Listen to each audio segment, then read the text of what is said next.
নমস্কার, আপনাদের সঙ্গে আমি অমৃতা শুরু করছি কিছুক্ষণ সঙ্গে সুমন। প্রত্যেকটা দিন আমাদের জীবনে নানান উঠাপড়া, নানান খারাপ মুহূর্ত, আর সেই সব কিছুর মধ্যে একটা পজিটিভ, একটা আলো, একটা হোপ নিয়ে আসে আমাদের এই অনুষ্ঠান কিছুক্ষণ সঙ্গে সুমন। আমাদের সঙ্গে রয়েছেন সুমন্ত গুপ্ত, সুমনদা। সুমনদা, অনেক অনেক স্বাগত। নমস্কার। সুমনদা, আজকে জানতে চাইবো এই দীর্ঘ জীবনে প্রত্যেকটা মুহূর্তে নানান জায়গায় কাজের ক্ষেত্রে নানান মুহূর্ত কাটানোর ফলে কত ধরনের মানুষের সঙ্গে আপনি পরিচিত হয়েছেন? এটা মানে হাজার হাজার লোকের সাথে মিশেছি, কিন্তু খুব ইন্টারেস্টিং প্রশ্ন। এই এই সমস্ত যত আমার এই 37 ইয়ার্সে যা এক্সপিরিয়েন্সে যা দেখেছি, আমি মানুষকে তিনটে ভাবে ক্লাসিফাই করে থাকি। তিনটে ভাবে ক্লাসিফাই করি, তারপরে বলি আমি। তার আগে একটা জিনিস বলে দিই। ধরো এই কাপটাকে যদি আমি, ধরো বৃষ্টি পড়ছে এখানে, ধরে নাও, ইমাজিন করো না এখানে বৃষ্টি পড়ছে।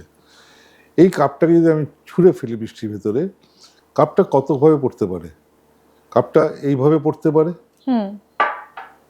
সরি, কাপটা এইভাবে পড়তে পারে মাটির উপরে, হ্যাঁ। কাপটা এইভাবে পড়তে পারে মাটির উপরে, অথবা কাপটা এইভাবে পড়তে পারে। তাই যদি কাপটা এইভাবে পড়ে, তাহলে কাপের ভেতর জল যাবে না, কোনো মতে যাওয়ার কোনো সম্ভাবনা নেই। কাপ এইভাবে যদি কাপটা পড়ে, তাহলে জল ঢুকবে, আবার জল বেরিয়েও যাবে। আর এইভাবে যদি পড়ে কাপটা, তাহলে জল ঢুকবে, তাহলে জলটা থেকে যাবে। রাইট? এই মানুষরাও তিন ধরনের। কিছু মানুষ আছে যাদের কিছু বললে তাদের কিছু ঢোকে, আবার বেরিয়ে যায়, এক কান দিয়ে ঢোকে, এক কান দিয়ে বেরিয়ে যায়। ঠিক আছে, এই ধরনের মানুষ। আবার কিছু মানুষ আছে যাদের মাথায় যতই তুমি বলো না কেন, তাদের কিছুই ঢোকে না মাথায়, তারা ঢোকাবেই না, তারা মাথাটাকে, তারা এতটাই মানে কি বলবো, তারা কঠিন ভিতর থেকে, তারা রিজিড, তারা ঢোকাবেই না। তুমি যতই জ্ঞান দাও, যাই দাও, যতই ভালো ভালো কথা বলো না কেন, তারা ঢোকাবেই না। তারা তাদের নিজের দুনিয়ার বেশি বেড়াবে। আর একটা মানুষ আছে যারা অ্যাকসেপ্ট করে, যারা নিতে পারে, এবং সেটা নিয়ে তারা চিন্তা করে। ঠিক আছে, সেটা যার জন্য তিন ধরনের মানুষকে আমি পৃথিবীতে দেখেছি। ঠিক আছে, তো এই তিন ধরনের মানুষ তুমি সমস্ত ক্ষেত্রে তুমি দেখবে অ্যাভেলেবল, সমাজে, সংসারে, যেখানে তুমি যাও না, তিন ধরনের মানুষ। তুমি একটুখানি খুব ক্লোজলি অবজার্ভ করার চেষ্টা করবে, তুমি বুঝে যাবে অল্প সময়ের ভেতরে যে এই মানুষটা কি ধরনের মানুষ। অনেকে না নিজের ক্রিটিসিজমটাও নিতে পারে না পারে না, কারণ ভাবে কি যে এটা আমাকে বোধহয় ইনসাল্ট করছে, তার ইগোতে হার্ট হয়। রাইট? এই যে মানুষ, তুমি যে কথাটা বললে ক্রিটিসিজম নিতে পারে না, কারণটা কি? কারণটা হচ্ছে মানুষ সবসময় ইনসিকিউর ফিল করে। আজকে একটা সময় ছিল, আমি একটা অর্গানাইজেশনে কাজ করতাম, যেখানে আমাকে সামনে বসিয়ে আমার সাবঅর্ডিনেটদের বলা হতো, ওনার নেগেটিভগুলো বলো, পজিটিভ বলবে না কেউ। যত যা নেগেটিভ তোমাদের মনে আছে ওনার সম্বন্ধে, যা তোমরা বলো। মানে তো আমাকে বসে বসে ওইগুলো ডাইজেস্ট করতে হতো। কারণটা কি? আমাকে এই জন্যই ডাইজেস্ট করতে হতো যে আমাকে, আমার ভেতরে যে ইগোটা রয়েছে, ওই ইগোটাকে ব্রেক করে দিত। ঠিক আছে, এবং আমার ভেতরে যেটা ভয়, একটা যে ছিল যে না নেগেটিভ বললে কি হবে না হবে, এইখান থেকে আস্তে আস্তে আমি বেরিয়ে আসতে পেরেছি। তো এই জিনিসগুলো সবসময় ক্রিটিসিজম, আজকে যদি আমি বলি যে অমৃতা তোমার এটা খুব negative, you must take it in a positive way. হ্যাঁ, তাহলে কিন্তু এর মধ্যে ব্যাপার আছে, কিছু লোক আছে আবার যারা ইন্টেনশনালি, তারা তোমাকে অ্যাসেস করার, ধরো আজকে আমি তোমার যে কোয়ালিটি আছে এটা অ্যাসেস করার মতন আমার কোয়ালিটি, কিন্তু আমি তোমাকে তোমার ব্যাপারে ফিডব্যাক দিতে একদম এগিয়ে আসছি। তুমি কি তখন সেই ফিডব্যাকটা নেবে? না, অবশ্যই নেবে না। তার মানেটা কি? তোমাকে যখন কেউ ফিডব্যাকের কি হচ্ছে, গিভার অ্যান্ড টেকার, রাইট? দুজনের ভেতর। তো ফিডব্যাক যে দেবে আর ফিডব্যাক যে নেবে তারও কোয়ালিটি থাকা উচিত, তাকে অ্যাসেসটা করে নেওয়া যে এই লোকটার কাছে আমি নেব কিনা, এর লেভেলটা কি, কতটুকু এর জ্ঞান আছে।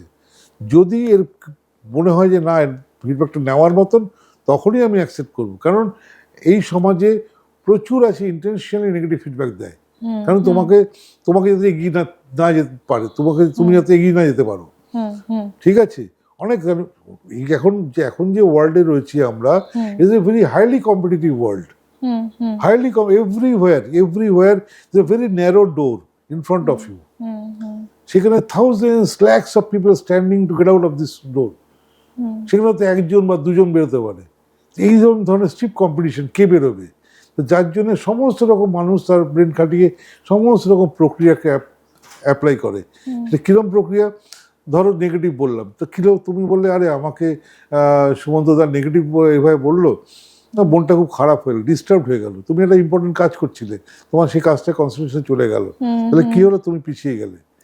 তো এরকমও মানুষ আছে।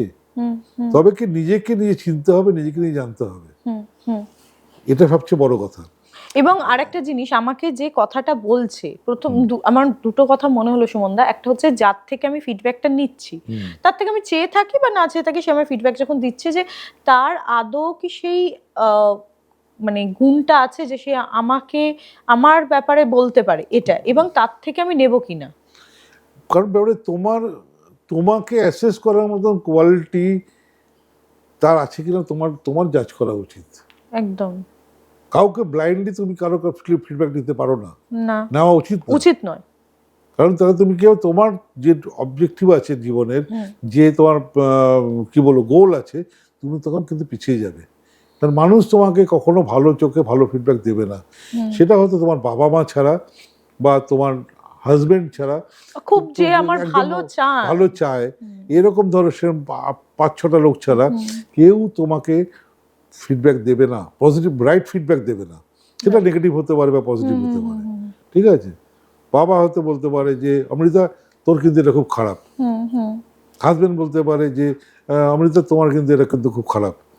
দ্যাটস এ রাইট ফিডব্যাক, কারণ সে ফিল করেছে, সে তোমাকে তোমার ভালো, সে আমার ভালোর জন্য সেটা বলছে। তখন তোমার সেটার উপর কাজ করা উচিত, রাইট অ্যানালিসিস করে, যে আমার কোথায় আমি কেন বললো এই কথাটা, কোন কারণের জন্য, দরকার লাগে তার কাছে গিয়ে বসে কোন সিচুয়েশনের উপর বেস করে সেটা চিন্তা করা, অ্যানালিসিস করা এবং নিজেকে সেখানে ডেভেলপ করা। এটাই মানুষের জীবনে হওয়া উচিত। এবং আমার মনে হয় এই যে সুমনদার দীর্ঘ জীবনে বিভিন্ন ধরনের মানুষের সঙ্গে পরিচয়, এবং সেই মানুষের সঙ্গে পরিচয়ের ফলেই কিন্তু সুমনদা আজ এমন একটা মানুষে পরিণত হয়েছেন, যার অনুষ্ঠান দেখে আপনারা এত পজিটিভ রেসপন্স দিচ্ছেন। আপনাদের নানান জায়গায় আমাদের যে হোয়াটসঅ্যাপ রয়েছে সেখানে আপনারা হোয়াটসঅ্যাপ করছেন, জানাচ্ছেন, ভীষণ ভালো লাগছে। আপনাদের থেকে ফিডব্যাক আমরাও নিতে চাই, কারণ আপনাদের থেকে ফিডব্যাক নিয়ে তবেই কিন্তু আমরাও আরও এগোতে পারবো। আজকের মতো এতটাই, আবারও দেখা হবে, ভালো থাকবেন, ধন্যবাদ।